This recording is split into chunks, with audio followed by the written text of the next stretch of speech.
Bonjour à tous. On va passer maintenant la partie 3 dans laquelle on va essayer de définir certaines définitions sur les suites. Alors, la première définition peut être suite majorée. Voilà. Alors, ça veut dire une suite majorée qui est majorée. C'est seulement si il va exister n appartenant R, quel que soit n appartenant à l'ensemble I, alors UN est inférieur ou égal à n. Il se peut d'avoir UN inférieur strictement à M. Dans les deux cas, on dit que la suite elle est majorée. Alors, une petite remarque sur grand M. Alors, grand M, d'une part, c'est un élément réel qui ne dépend pas de N, et d'autre part, il n'est pas unique. Pourquoi il n'est pas unique? Parce que si la suite elle est majorée par M, et du moment que M est plus petit que M plus 1, donc je peux dire aussi que la suite elle est majorée par M plus 1 et aussi par M plus 2, etc. Ça veut dire qu'il y a tout un ensemble des majorants. Alors M ne dépend pas de M et il n'est pas unique. Donc, ça veut dire qu'on suit pour avoir plusieurs majorants. Des exemples pour ça. Alors, premier exemple, quel que soit n appartenant à n, puis n est égal à n sur n plus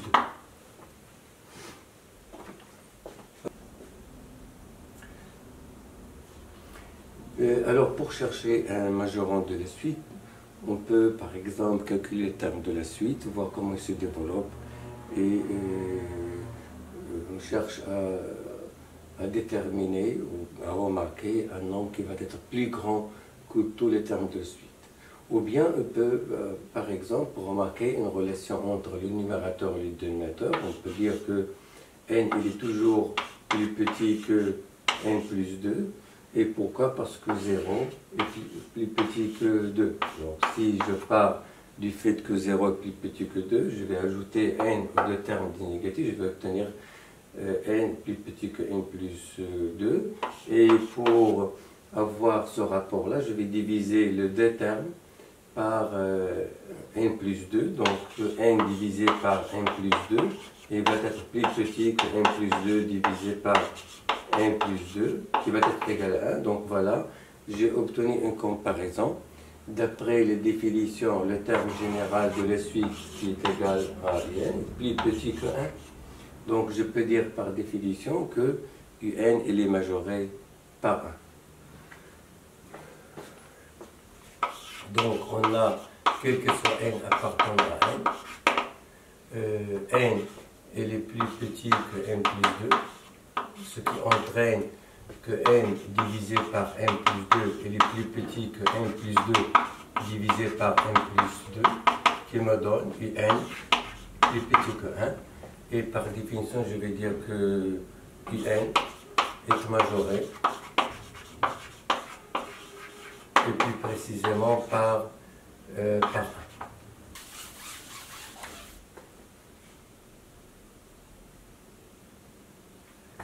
Un deuxième exemple, quel que soit n appartenant à n, Vn est égal à moins 1 la puissance 1. Les puissances de moins 1. Alors si je remplace n par 0, je vais obtenir moins 1 puissance 0, c'est 1. Si je remplace par 1, moins 1 puissance 1, c'est moins 1. Si je remplace par 2, je vais obtenir 1, et puis par 3, moins 1, etc. Donc je peux remarquer que moins 1 puissance 1 ne prend que deux valeurs, 1 et moins 1. Donc je peux dire à ce moment-là que quel que soit n appartenant à n, moins 1 à la puissance n, il est compris entre moins 1 et 1. Bon, je peux en déduire à ce moment-là que Vn est plus petit que 1. Et par définition, grand M est égal à 1. Donc je peux en déduire que Vn est majoré.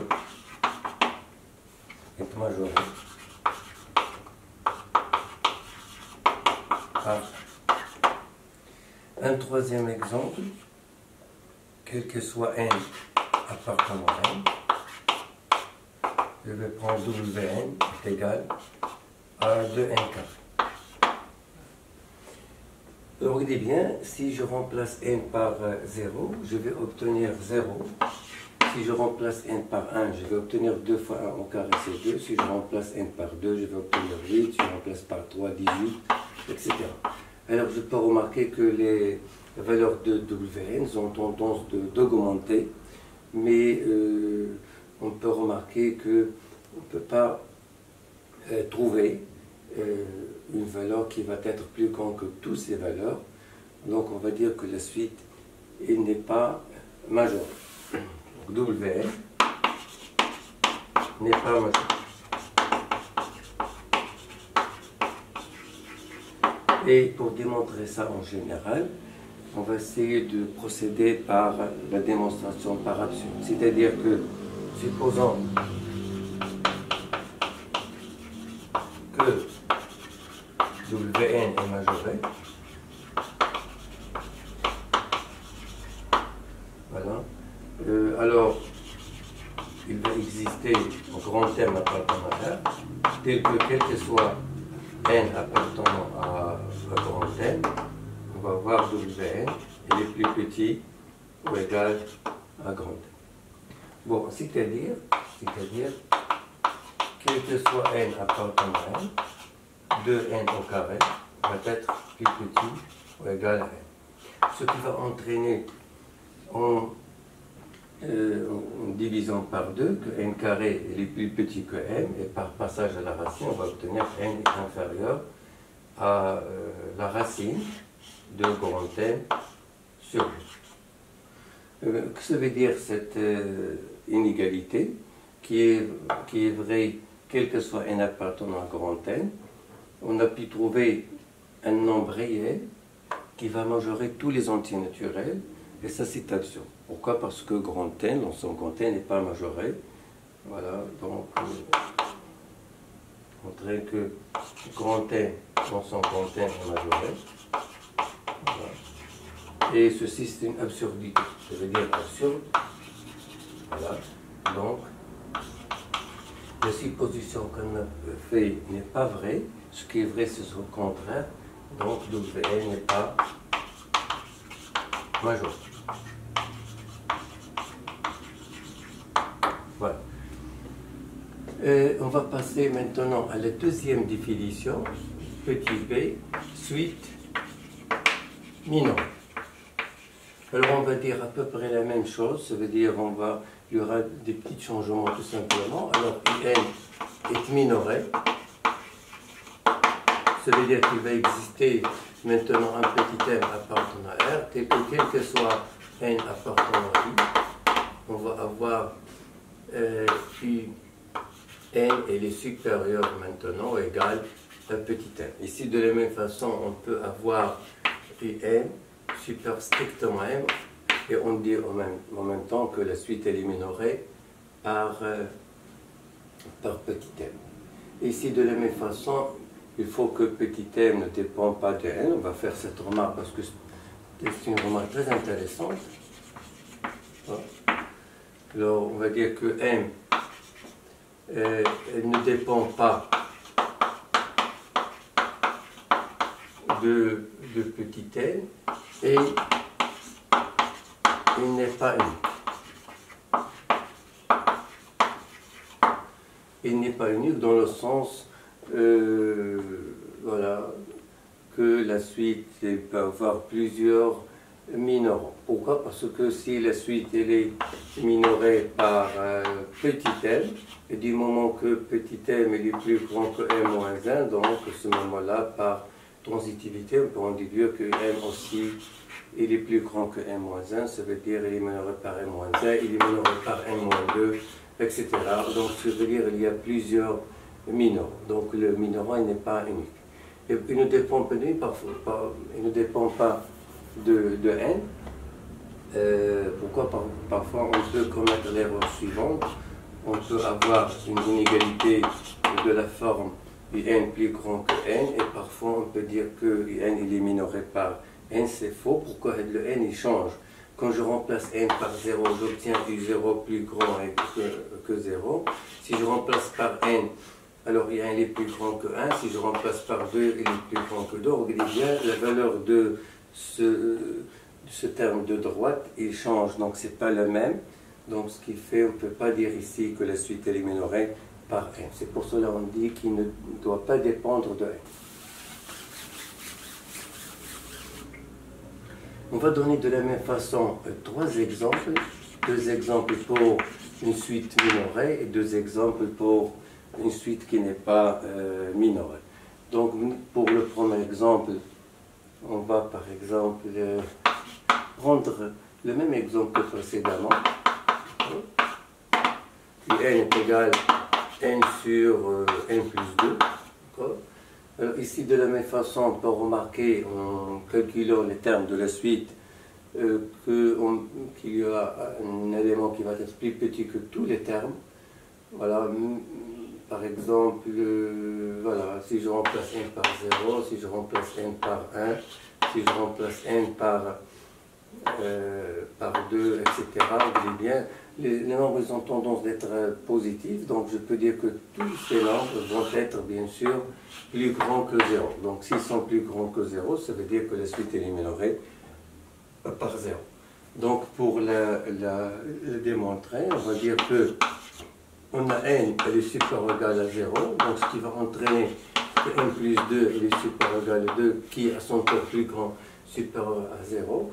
Et pour dire à ce moment-là que le rapport de deux nombres positifs, n il est positif et n plus 2 il est strictement positif, donc ça veut dire que le rapport il est supérieur strictement ou supérieur ou égal à 0, donc ce qui entraîne que n il est supérieur ou égal à 0. Et par définition, le petit m c'est le 0 pour nous, donc ce qui fait, on peut en déduire que la suite est minorée par 0. On va prendre le même exemple, le même deuxième exemple que précédemment, quel que soit n appartenant à n, voilà, Vn est égal à moins 1 à la puissance n. Si on veut changer un petit peu, on peut mettre un certain 2 ici.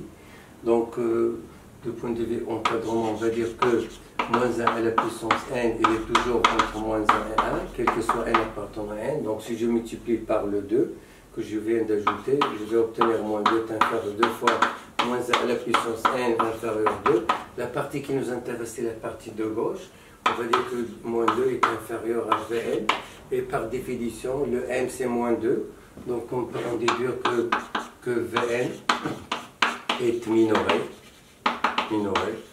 par moins 2. Un troisième exemple, pour une suite qui n'est pas minorée, quel que soit n appartenant à n, on va prendre par exemple voilà, moins 3 fois la racine de n. Voilà, alors vous dites bien, si je considère cette suite, si je calcule les termes de la suite, surtout pour les nombres assez grands, je peux remarquer que les termes de la suite ont tendance de prendre des valeurs assez grandes et négatives, donc ce qui fait que je ne peux pas par exemple trouver une valeur qui va minimiser tous les termes de la suite, donc ce qui fait, on va dire qu'il n'est pas minoré. Alors W n'est pas minoré. Et je peux faire la même démonstration que précédemment, par absurde, supposons que Wn est minoré, ça veut dire que je peux même considérer un minoré par petit m, donc ce qui veut dire que quelque chose appartenant à grand n, Wn va être plus petit m.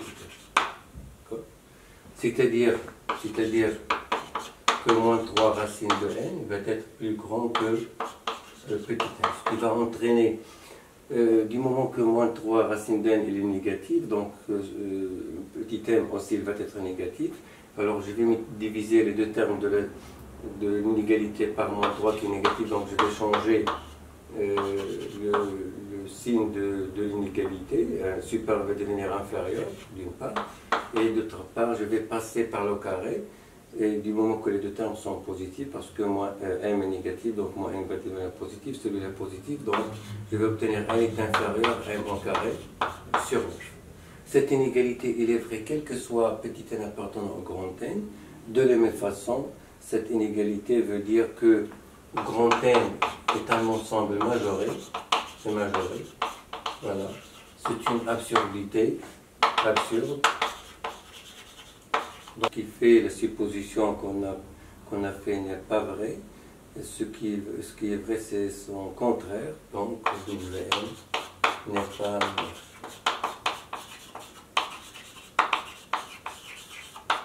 Troisième définition, petit c, suite. Bon. Alors, suite bornée, il va regrouper les deux définitions précédentes.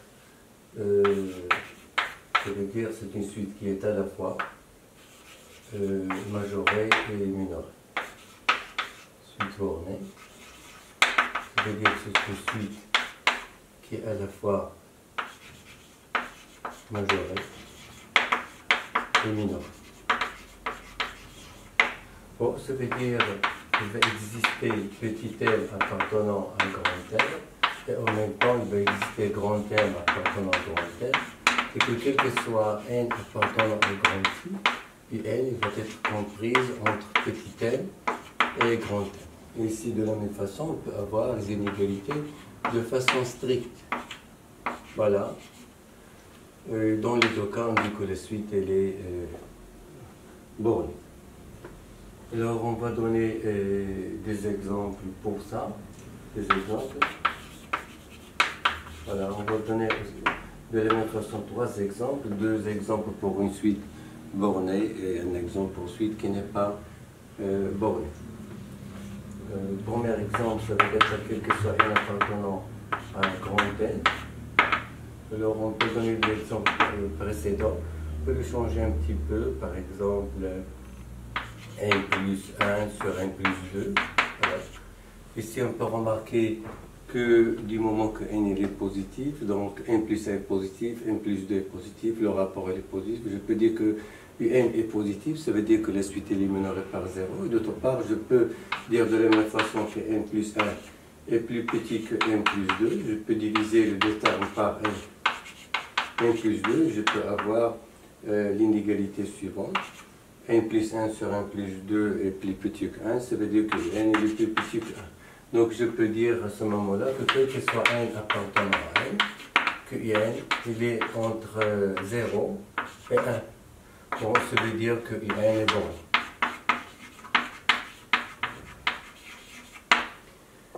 Bon, un deuxième exemple.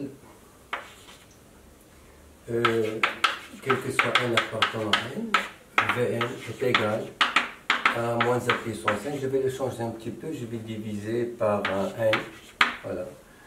Donc, ce qui fait pour moins 1 à la puissance n, je peux dire que moins 1 à la puissance n, il est toujours compris entre moins 1 et 1. Et si je multiplie les trois termes de cette double inégalité par 1 sur 1, je vais obtenir moins 1 sur 1 est inférieur à moins 1 à la puissance n sur 1 qui est son tour inférieur à 1 sur 1. Alors, regardez bien. C'est encadrement, je ne peux pas en déduire que la suite elle est majorée par 1 sur n et minorée par moins 1 sur n. Pourquoi? Parce que ces nombres dépendent de n. Alors je peux par exemple chercher un majorant de 1 sur n et minorant de moins 1 sur n. Alors du moment que n c'est un nombre qui est strictement positif, bien sûr. Pourquoi? Parce que n on a d'une méthode, donc il faut changer cet ensemble-là en une étoile. Alors, du moment que n est supérieur strictement à 0, donc je peux dire qu'il est supérieur ou égal à 1. Donc, je peux dire que l'inverse de n, ça veut dire 1 sur 1, il est plus petit que 1. Donc je peux changer cet encadrement-là par 1 sur 1 est plus petit que 1, et à ce moment-là, je peux dire par transitivité que moins 1 à la puissance 1 sur 1 est plus petit que 1. Et de la même façon, je peux multiplier ces deux termes de cette inégalité par moins 1, je vais obtenir moins 1 à la puissance 1 qui va être supérieur à moins 1. Donc je peux l'encadrer du côté gauche par moins 1.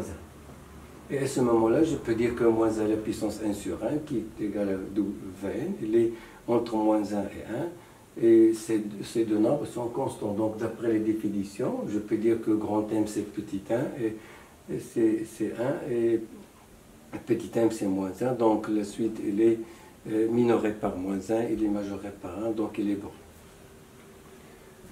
Alors Wn est borné. Voilà. Et je vais essayer d'écrire cet encadrement parce qu'il est intéressant, que ce soit n appartenant à une étoile. Voilà. Je peux dire que moins 1 à la puissance n il est entre moins 1 et 1, ce qui entraîne que moins 1 à la puissance n est inférieur à moins 1 à la puissance n sur n, qui est son tour inférieur à 1 sur n. Et du moment que n est supérieur à 0, qui veut dire que n est supérieur à 1, donc je peux dire que 1 sur n, d'une part, est inférieur ou égal à 1, et en même temps, en multipliant par moins 1, je veux dire que moins 1 est inférieur à moins 1 sur n, ce qui va entraîner que, voilà, moins 1 est inférieur à moins 1 à la puissance n sur n, qui est inférieur à 1. Voilà, par transitivité. Vous voyez bien, on a moins 1 à la puissance n sur 1 est inférieur à 1 sur n, et 1 sur n est inférieur à 1, donc moins 1 à la puissance n sur 1 est inférieur à 1. Et aussi, moins 1 à la puissance n sur 1 est plus grand que moins 1 à la puissance n, moins 1 à la puissance n est plus grand que moins 1, donc moins 1 à la puissance n sur n, il est plus grand que moins 1. Et cet encadrement veut dire que Wn il est entre moins 1 et 1, donc ce qui fait la suite, elle est minorée par moins 1, il est majoré par 1, donc il est borné.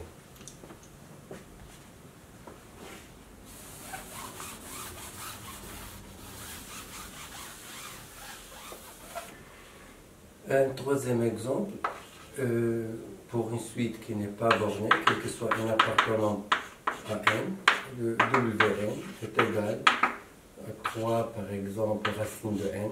Voilà. C'est une suite qui n'est pas bornée. Pourquoi? Parce qu'il n'est pas majoré. On a déjà fait une démonstration pour ça. Je ne vais pas la refaire. Donc, Wn n'est pas borné, car il n'est pas majoré. Voilà. La démonstration, c'est pareil, ça veut dire qu'on trouve que grand N est majoré, c'est une absurdité.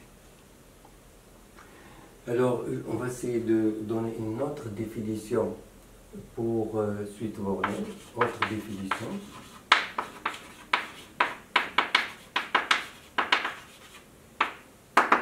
Alors pourquoi cette deuxième définition? C'est qu'on peut remarquer quand on a un compte entre petit n et grand n, on peut toujours par exemple changer cet encadrement entre deux nombres qui sont opposés. Voilà, c'est-à-dire je peux toujours écrire cet encadrement voilà, entre par exemple un élément que je vais appeler moins k et ici k. Et à ce moment-là, on peut regrouper cette inégalité double en utilisant la valeur absolue, en disant que la valeur absolue n est inférieure à 1. Donc, on peut dire à ce moment-là qu'une suite de n est bornée. Bon, c'est seulement s'il va exister un nombre k, bien sûr, qui doit être positif. Pourquoi? Parce que la valeur absolue est positive. Donc, il doit être positif. Et que quel que soit n appartenant à i, la valeur absolue de Pn est inférieure ou égale à 1. Ici, de la même façon, la même remarque qu'on a fait précédemment, que k ne dépend pas de n, bien sûr, et il n'est pas unique. Alors, on va essayer de donner un exemple pour ça. Par exemple, un exemple sinus, par exemple, quel que soit n appartenant à n, et n est égal à sinus, 2 sinus de n par exemple, plus 3. Voilà. On peut faire deux méthodes. Et la première méthode, on part de l'inégalité double, qui veut dire que quel que soit n appartenant à n, le sinus de n, il est compris entre moins 1 et 1. Et à ce moment-là, je vais multiplier les trois termes des inégalités par 2. Je vais obtenir moins 2 inférieur à 2 sinus de n, qui est inférieur à 2. Je vais ajouter 3 au terme des inégalités. 3 moins 2, ça donne 1. 2 sinus de n, plus 3 inférieur à 5. À ce moment-là, je vais avoir un, et il est compris entre 1 et 5. Je peux dire qu'à ce moment-là, que la suite, elle est minorée par 1, elle est majorée par 1, par 5, donc elle est bornée. Vous voyez bien, cette définition qu'on vient d'établir, je vais essayer de la faire apparaître ici. Je peux changer cette inégalité double avec un encadrement de un entre deux nombres qui sont opposés. Donc je vais essayer de changer cet encadrement de gauche en un nombre négatif, et plus précisément l'opposé de 5. Et pourquoi? Parce que 1 il est plus grand que moins 5, donc je peux en déduire à ce moment-là que n, d'une part, il est plus petit que 5, et d'autre part, il va être plus grand que moins 5 par transitivité. Vous voyez bien, un plus grand que 1 plus grand que moins 5, donc un est plus grand que moins 5. Donc je peux en déduire que n il est entre moins 5 et 5, ça veut dire que le valeur absolue n il est plus petit que 5. Bon, c'est-à-dire qu'on augmente l'encadrement. Alors ici, on a obtenu que un il est entre 1 et 5. Voilà, il se trouve entre, bien sûr, ces deux valeurs. Et bien sûr, du moment que 1 il est plus grand que moins 5, je peux dire que aussi il est entre moins 5 et 5. Ça veut dire que j'ai augmenté l'encadrement de le terme un. Ça d'une part. D'autre part, je peux par exemple utiliser un encadrement direct sans utiliser ce qu'on appelle l'encadrement de sinus entre moins 1. Alors je peux utiliser une autre méthode qui consiste à faire un encadrement direct et en utilisant la propriété vérifiée par sinus qui dit la chose suivante: quel que soit x appartenant à R, bien sûr, sinus de x, on dit qu'il est entre moins 1 et 1 d'une part. D'autre part, je peux écrire cette inégalité, une seule inégalité, en disant que sinus de x est inférieur à 1. Cette inégalité est vraie pour les nombres réels, en particulier pour les entiers naturels. Je peux dire que la valeur absolue de sinus de n est aussi inférieure à 1. Donc je peux utiliser cette inégalité directement pour encadrer U1 et pour utiliser cette deuxième définition. Alors à ce moment-là, je vais dire que la valeur absolue de U1 qui est égale bien sûr 2 fois valeur absolue 2 fois sinus de n plus 3. Je vais utiliser une égalité triangulaire qui dit que quel que soit x, y appartenant à R, valeur absolue de x plus y, il est toujours inférieur à valeur absolue de x plus valeur absolue de y. Ça veut dire que je peux majorer cette somme-là par valeur absolue de sinus de n plus valeur absolue de 3. Ici, de la même façon, je peux couper ça en deux. C'est égal à la valeur absolue de 2 qui est égale à 2 fois la valeur absolue de sinus de n plus 3. Voilà. Et bien sûr, je veux revenir à la ligne pour utiliser la majoration qu'on vient de rappeler. On a quel que soit n appartenant à n, valeur absolue de sinus de n est inférieure ou égale à 1. Je vais multiplier ces deux termes par 2. Et puis je vais leur ajouter 3. Sinus de n plus 3 est inférieur à 5. Donc, ce qui veut dire à ce moment-là que quel que soit n appartenant à n, la valeur absolue de n est inférieure à 5. Et donc, d'après la deuxième définition, notre cas, ça va être le nombre 5. Et si on arrive à encadrer le terme général de la suite de cette façon-là, on dit à ce moment-là que la suite elle est bornée.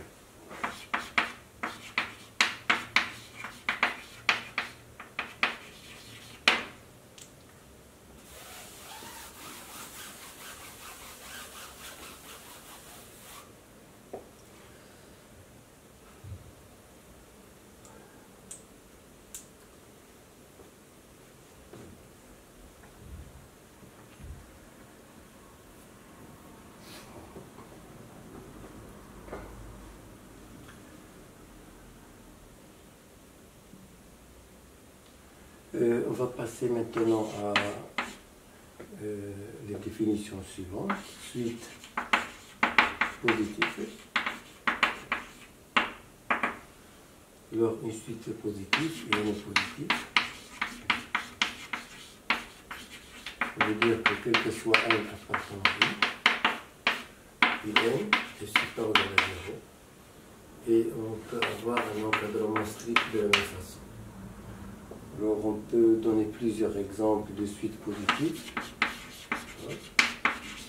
Par exemple, quel que soit n appartenant à n, et n est égal à n carré, alors le carré est toujours positif, donc la suite elle est positive. On peut donner un exemple sur la racine carrée de l'école. On peut donner un autre exemple sur, par exemple, n plus 1 sur 1 plus 1. Toutes ces suites sont des suites positives. Pourquoi? Parce que le carré est toujours positif, la racine est toujours positive, le rapport de nombre positif est positif. Les définitions suivantes, suite négative.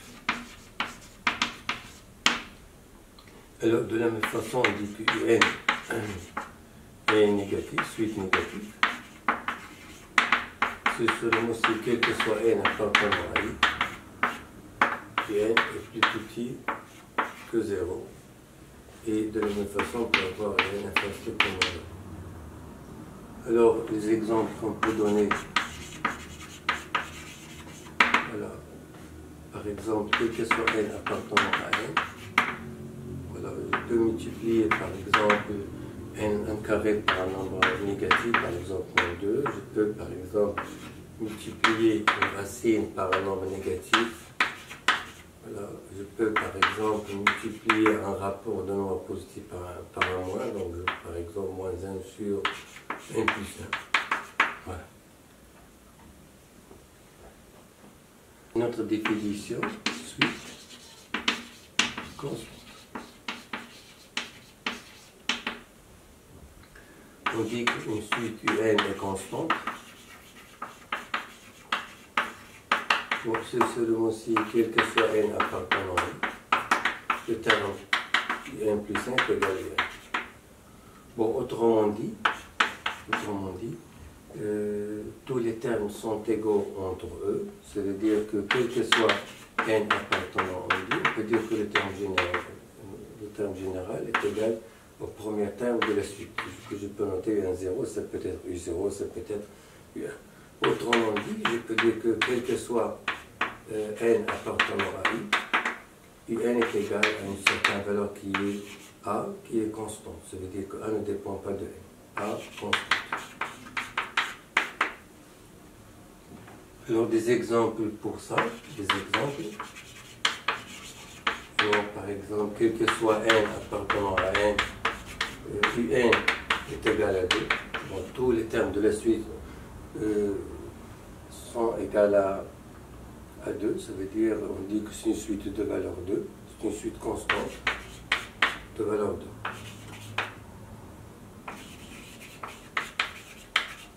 Voilà. Un autre exemple d'une suite qui n'est pas constante, par exemple, quel que soit n appartenant à n, le Vn est égal à n plus 1. Pourquoi la suite Vn n'est pas constante?